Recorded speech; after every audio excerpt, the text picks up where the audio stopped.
आज का बाइबल का वचन उत्पत्ति का ग्रंथ अध्याय 3 वचन 924 और आज का सुसमाचार सन मार्कुस के अनुसार अध्याय 8 वचन 1 से 10।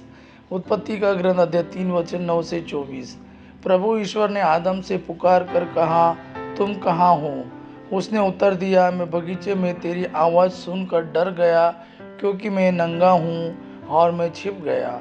प्रभु ने कहा, किसने तुम्हें बताया कि तुम नंगे हो? क्या तुमने उस वृक्ष का फल खाया जिसको खाने से मैंने तुम्हें मना किया था? मनुष्य ने उत्तर दिया, मेरे साथ रहने के लिए जिस स्त्री को तूने दिया उसी ने मुझे फल दिया और मैंने खा लिया। प्रभु ईश्वर ने स्त्री से कहा, तुमने क्या किया है? और उसने उत्तर दिया, सांप ने मुझे बहका दिया और मैंने खा लिया। तब ईश्वर ने सांप से कहा, चूंकि तूने यह किया है, तू सब घरेलू तथा जंगली जानवरों में शापित होगा। तू पेट के बल चलेगा और जीवन भर मिट्टी खाएगा। मैं तेरे और स्त्री के बीच, तेरे वंश और उसके वंश में शत्रुता उत्पन्न करूंगा। वह तेरा सिर कुचल देगा और तू उसकी एड़ी काटेगा। उसने स्त्री से यह कहा, मैं तुम्हारी गर्भावस्था का कष्ट बढ़ाऊंगा और तुम पीड़ा में संतान को जन्म दोगी। तुम वासना के कारण पति में आसक्त होगी और वह तुम पर शासन करेगा। उसने आदम से कहा, क्योंकि तुमने अपनी पत्नी की बात मानी और उस वृक्ष का फल खाया है जिसको खाने से मैंने तुमको मना किया था, भूमि तुम्हारे कारण शापित होगी। तुम जीवन भर कठोर परिश्रम करते हुए उससे अपनी जीविका चलाओगे। वह कांटे और ऊंट कटारे पैदा करेगी और तुम खेत के पौधे खाओगे। तुम तब तक पसीना बहाकर अपनी रोटी खाओगे जब तक तुम उस भूमि में नहीं लौटोगे जिससे तुम बनाए गए हो, क्योंकि तुम मिट्टी हो और मिट्टी में मिल जाओगे। पुरुष ने अपनी पत्नी का नाम हेवा रखा, क्योंकि वह सभी मानव प्राणियों की माता है। प्रभु ईश्वर ने आदम और उसकी पत्नी के लिए खाल के कपड़े बनाए और उन्हें पहनाया। उसने कहा, भले बुरे का ज्ञान प्राप्त कर मनुष्य हमारे सदृश बन गया है। कहीं ऐसा ना हो कि वह जीवन वृक्ष का फल तोड़कर खाए और अमर हो जाए।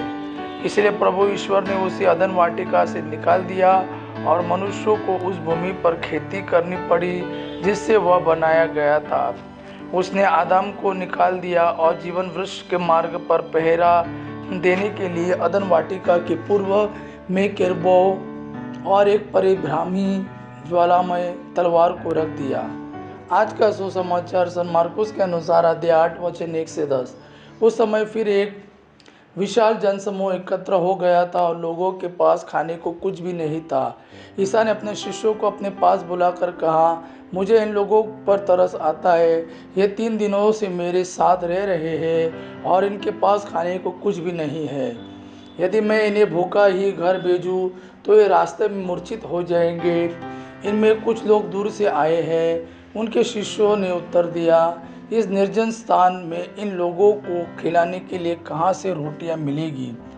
ईसा ने उनसे पूछा, तुम्हारे पास कितनी रोटियां हैं? उन्होंने कहा, 7। ईसा ने लोगों को भूमि पर बैठ जाने का आदेश दिया और वे 7 रोटियां लेकर धन्यवाद की प्रार्थना पढ़ी और वे रोटियां तोड़ तोड़ कर शिष्यों को देते गए ताकि वे लोगों को परोसते जाए। शिष्यों ने ऐसा ही किया। उनके पास कुछ छोटी मछलियां भी थी। ईसा ने उन पर आशीष की प्रार्थना पढ़ी और उन्हें भी बांटने का आदेश दिया।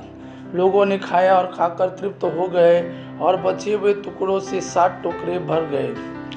खाने वालों की संख्या लगभग 4000 थी। ईसा ने लोगों को विदा कर दिया। वे तुरंत अपने शिष्यों के साथ नाव पर चढ़े और दलमनुथा प्रांत पहुंचे। यह प्रभु का वाणी है। प्रभु को धन्यवाद। आबा पिता की महिमा और पुत्र यीशु का प्रेम आप पर सदा सर्वदा बना रहे। आमीन।